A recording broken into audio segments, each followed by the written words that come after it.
This is the Aptitude Outdoors podcast, where we interview conservationists, hunters, anglers, and outdoorsmen and women to bring you the greatest stories, information, and advice from the best in the world.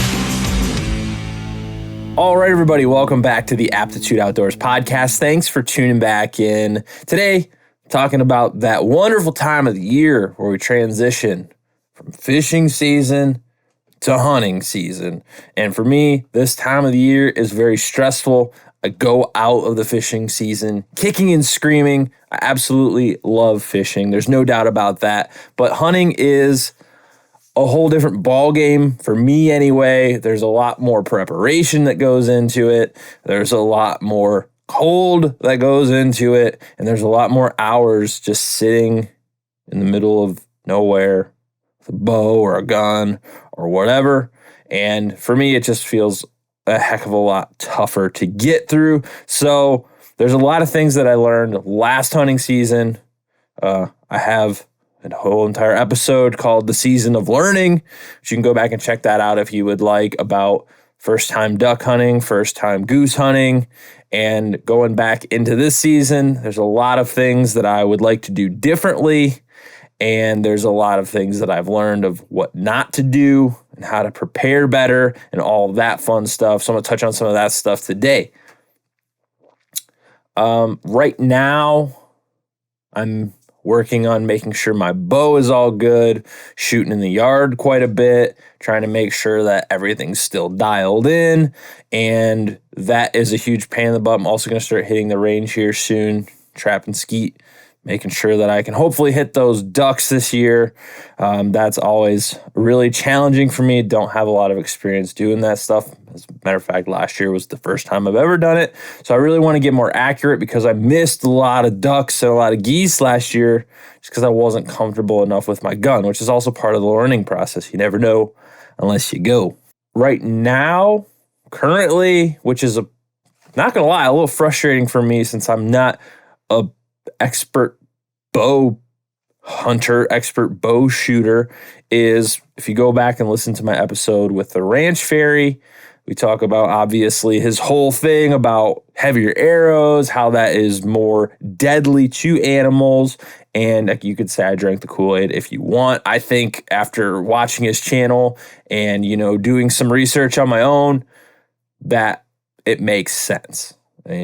People get really butthurt about this on the internet. That's fine. Nobody cares. It's hunting. We're already a very small minority of the population, so really shouldn't be arguing about this stuff anyway. But whatever. If the end goal is lethality, the heavier arrow stuff makes sense to me. I'm going to try it. And if it kills deer faster, then that is all I care about. Out here in the Midwest, I'm shooting generally at about 20 yards. The deer that I killed a few years ago was probably like 10, 12 yards. So these are close range shots. The heavy arrow has more killing power because the head is heavier, and they're not really that much harder to shoot from what I've found in the yard. Trying to dial these in, it's just trying to find the right settings for my bow, which is a lot of tinkering and a lot of shooting over and over again and mix matching broadheads with, field points with the different arrows. It's a whole process that I still don't fully understand, but if I can get it accurate at 20 yards, I'm shooting the damn things, and that's all that matters. So that's something new I'm trying this season. It's just a matter of getting that all dialed in and then ordering the arrows that I need with the correct fletchings and all of this stuff. So I would recommend you check it out. I, of course, am transparent in that he sent me the arrows, but I believe in what he's saying. I'm going to try it. And all the evidence points to it working a lot better and more lethal, more killing power, which is what I'm interested in. If that's not what you're interested in, then don't do it. It doesn't matter. But the arrows are a little pricey. The kits are a little pricey. But if you're going for maximum lethality, that's part of the game. Hunting is not cheap in general. If you hunt at all, you know this. This isn't something new. This isn't a brand new, life-changing thing. Hunting is expensive. There's nothing that can be changed about that.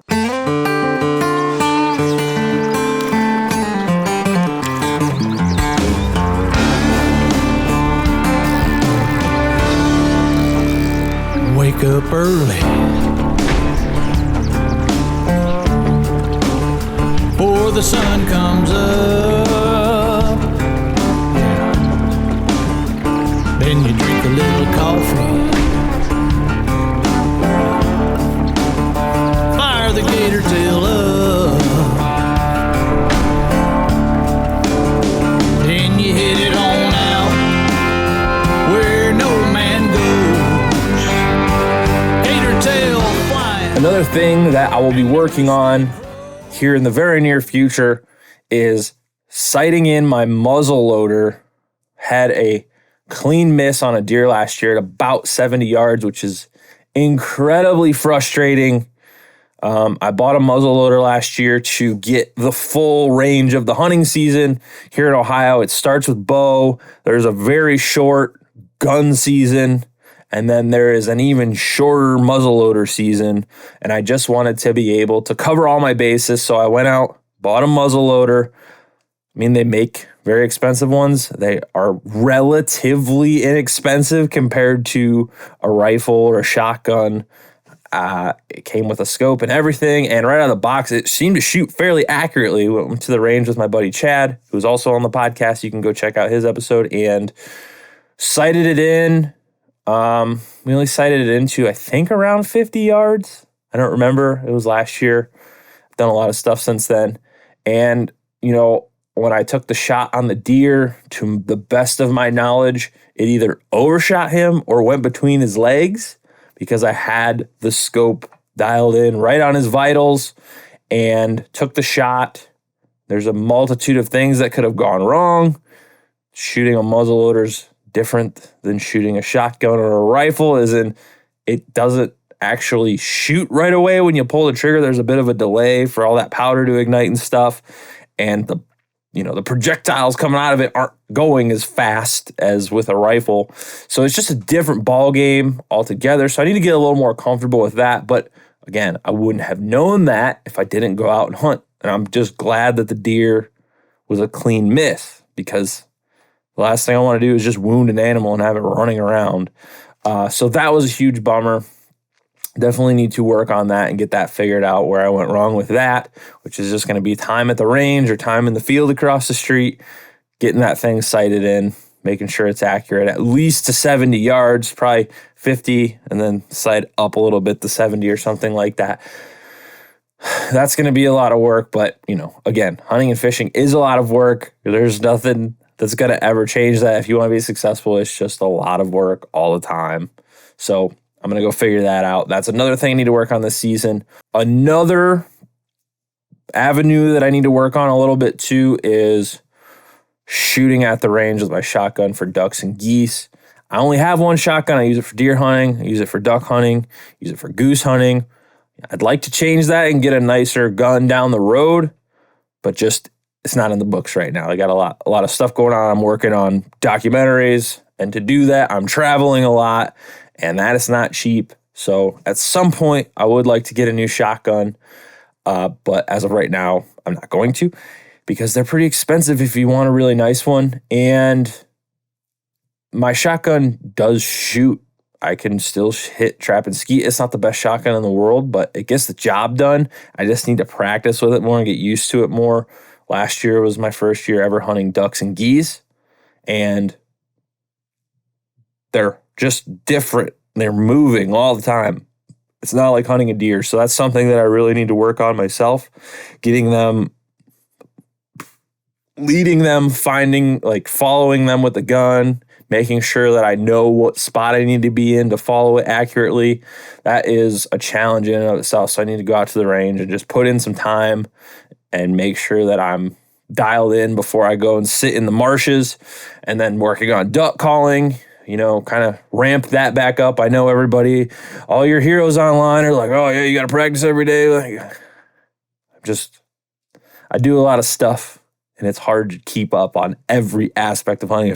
If I were to do that for every hobby that I have, I would be turkey calling every day. I would be duck calling every day. I would be goose calling every day. I would be out there shooting my bow every day. I would be out there sighting in my guns constantly, and I would be out there fishing and doing all this stuff. I would never have time to sleep or eat. So, as a someone who's trying to be a well-rounded outdoorsman, it's just not possible to do all this stuff 24/7. That's my opinion on that. So I also have to spend time with my family and cook food and then stay and exercise and do stuff like that and work my job. So it's not feasible to do this stuff 24/7. If it's your only hobby, you're only hunting deer, yes, I do agree. Or you're only hunting ducks, I do agree that you could spend a lot more time on that, but it's just not who I am. So I don't practice my duck calls every day. I kind of ease back into the season as I need to. And generally when I go out, I'm not the main duck caller. I'm usually with someone who knows a little more than me, and I'm learning from them as I go, which is awesome. I love being able to learn from people. So keep that in mind if you're going out. If you're like me and you're all over the place, sometimes you just got to give the ego up and let other people do some of the stuff because they're better at it, and they will teach you if they're not an asshole. And if they're an asshole, I probably wouldn't want to hunt with them anyway. And talking more about ducks and geese, huge thing out here in Northwest Ohio. We have some of the greatest duck hunting marshes. We have Lake Erie. We have prime duck, waterfowl, goose hunting. And it's something that I need to be more into because it's just part of this area. And that's what I'm trying to be better at, is the resource that's here, caring about that resource and using that resource. And ducks are a huge, huge part of Northwest Ohio hunting culture. And if you want to learn about duck hunting and goose hunting specifically, my last episode with Brian Ellithorpe of Too Many Hobbies podcast, dude is just a wizard. He knows a ton about duck hunting, especially here in Northwest Ohio, where he learned, where he hunts, where he's learned about all this stuff. Go listen to that episode. Go listen to his podcast. He's got tons of great info that can get you dialed in. And one of the things I learned from our conversation last week that I'm already talking to him about is getting better waders. I've learned last season, and you hear me talk about, you don't need to buy expensive stuff to go hunting. 100% true. I will stand by that forever. If you're getting into it, you don't need to go buy expensive stuff because, as I've stated many times, you may not like it. You might go out duck hunting one season and be like, I hate this. I don't like being cold. I don't like standing in the water. I don't like getting up at 3 a.m. It might just not be for you. And that's totally fine. If you do that, if you go out and try it once, you're out $100 on waders instead of $600. But for me, committed to this stuff. I've been doing this podcast a while. I've been hunting for going on 7 years now. I don't think I'm going to stop anytime soon. So that's one of my things this year. One of the equipment upgrades that I'm really going to get is waders, because countless hours last fall and winter standing in literally freezing water, like ice, numb feet, brutally cold against my skin for 4-6 hours at a time. It just made the experience not so much not enjoyable, but as more like something to suffer through rather than focusing on watching ducks and, having a good time. I was more so focusing on trying to keep my feet warm, not think about how cold I was. And that's not a recipe for success. That's eventually going to drive you off the water. You can only stay tough for so long. You can't just grit things out for eternity. You got to eventually upgrade the equipment to the amount of time that you're spending on something. And I plan on doing a lot of duck hunting this year. So waders are in the books. I really want to get a nice pair of waders that are going to insulate me and keep me out on the water longer. And, there's plenty of other stuff to suffer about out there. I want my suffering to be in lost ducks or missed shots or something rather than worrying about keeping my feet warm for 4 hours. So I'm gonna get some new waders. Brian's been walking me through that process. So hopefully I can get something that's gonna work really well for me that I can have for a long time. Because even when my first hunting season, I've talked about this story a lot. I just bought the first boots I saw because I didn't know any better. I just bought hunting camo boots, and they weren't hardly insulated at all. I don't think they have any insulation in them. I still have them. They're falling apart. I do need to get a new pair of hunting boots too. But at the year after, I went to Cabela's or something, and I bought the heaviest insulated hunting boots that they had because my feet just get so cold. And I've had those for almost 6 years now, and they work great. And I just keep using them over and over and over. They work great on those sits where you're in a tree stand or you're in a saddle or you're in a ground blind where you're not moving a ton. Keep your feet nice and warm, because once the feet go, I turn into a little baby. I don't know. It just is not enjoyable. So it's no different than that. I just want to be comfortable enough that I can enjoy the hunt and focus on what I'm doing rather than trying to constantly pump blood to my legs and my feet and stuff like that. So that's where I'm at. Opinions change over time. I'm not saying you shouldn't ever get nice gear over time. If I'm going to be doing this for a lifetime, I want to have gear. And that's also part of the reason that I work very hard to try and stay somewhat in shape and not get fat again, is because I don't want to have to buy a pair of waders and then I'm going to outgrow them in a few years because I can't restrain myself from eating, Twinkies and shit. This is what my life revolves around, and I want to make sure that I can do that for a long time.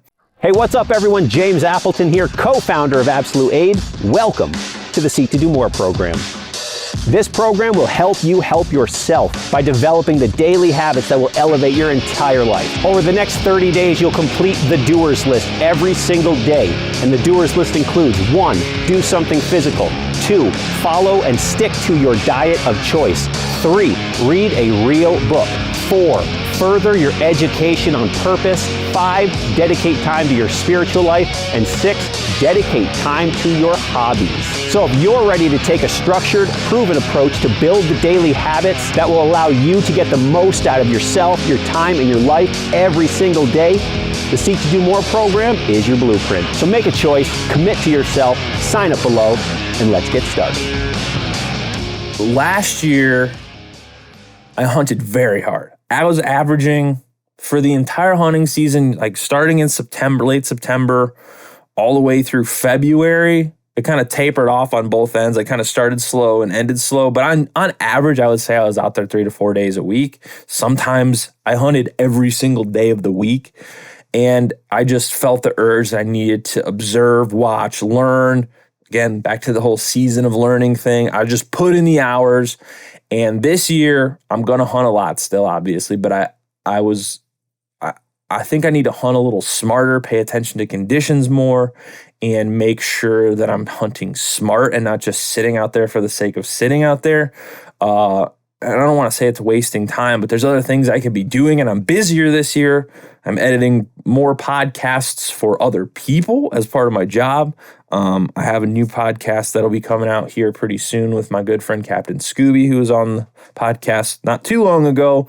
He's starting his own podcast, so I'm helping him with that. And as I said earlier, I'm working on a hunting documentary.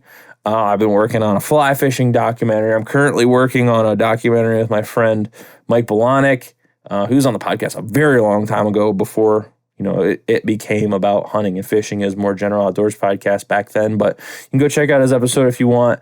The Lake Erie algae situation that's going on. He's huge into the environmental side, and I am too, because it affects me. It affects wildlife, and we're Northwest Ohio natives, and we were directly affected by the algal bloom almost 10 years ago that shut down the city's water supply. So we're doing a documentary about that. We literally just interviewed the mayor of Toledo yesterday, which was kind of cool. Was a cool thing. He's a super nice guy. But aside from that, I need to spend my time better, because I tend to, when I do something, I get 1,000% in. And then there's not a lot of leeway. I don't give myself a lot of wiggle room. I get pretty rigid with this stuff. So I need to try and work on putting my time smartly instead of just grinding it out all the time, because that leads to burnout. And I need to also still get my stuff done for life. So outside of hunting and fishing. So that's important for me to remember. And I know there's a lot of people out there like that. You just get sucked in and it consumes everything. But I need to work on hunting smarter. And that is back to studying hunting. I spent this entire summer, literally, I'm not shitting you. I have paper proof. I could scan it if you want. Not that it matters.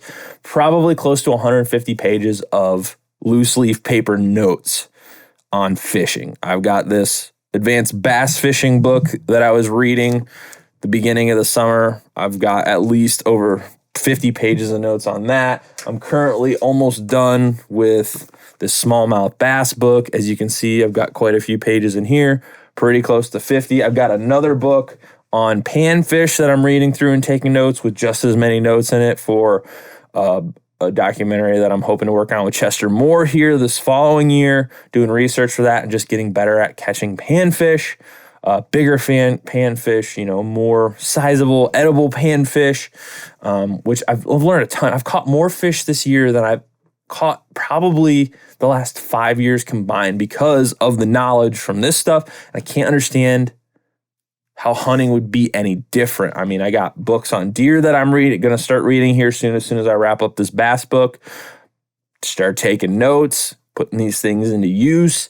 And I got books on duck hunting that I'm going to start diving into just so when I'm out there, I'm accumulating this knowledge and it's like a puzzle. I'll be like, oh, I remember this from the book. This is what it looks like outside right now in this situation. The wind's doing this. The clouds are doing that, blah, blah, blah. The temperature's this and that. And under those conditions, that stuff just accumulates. The more you read about it, the more you study about it. And it's helped me a lot. And I read a lot, but it's always been a chore for me to read. I don't know if I have ADHD or what. It's hard for me to read, and that's where the notes come in. It makes me a slower reader. Like I'm getting through barely a half a chapter a day if I'm lucky. But the writing of notes physically on notebook paper helps me remember so much more of this stuff, and it just reinforces what I'm learning. So even if you hate reading, grab a notebook, grab a book about whatever species that you want to hunt or fish or whatever, and just start taking notes on the stuff you find interesting or cool little facts that might help you out in the field. You don't have to do an entire book in one sitting. You could do a page a day, and that just accumulates. A page a day over 100 days is probably, most of these books are a little over 150 pages. I mean, it's slow, but you're going to learn stuff.